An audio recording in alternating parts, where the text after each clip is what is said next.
Toothbrush time ni Jello. So, this week po, start na nag 2 years old siya. Start na kami ng every meal is nagtutoothbrush siya or at least twice a day. So, ito po is after niya to mag-breakfast. Ayan, hindi kami nakapag-toothbrush kagabi kasi nakatulog siya ng maaga. So, kailangan namin mag-toothbrush ng maaga. Ayun lang po yung ginagawa ko mga maming sir. Pinakamahirap po talaga yung pag-toothbrush sa toddler. Napakalikot po nila.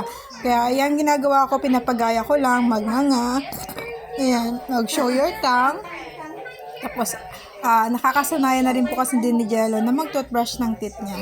And ngayon po, nag-start din po kami maggamit ng toothpaste na pang 2 to 5 years old. Yung yung kailangan na po niyang mag-gargle. Ayan, hindi na po kami gumagamit ng pang 0 to 2 after po niya mag 2 years old. Kaya kailangan po is nagmumumog na po siya after po niya mag-toothbrush. Ay, sobrang kulit. Ang hirap-hirap po niya mag-stay. Pero yan, akala po kasi niya tapos na kasi nakapag-mumog na siya. And then, kailangan ko pang i-brush ulit yung sa gilid, sa side. Para po hindi magkaroon, ayan, para po matapos na kami. Finish na. Yeah! Mumog na muna. Mumog. It changed size. Is it still a square? May yun, warm.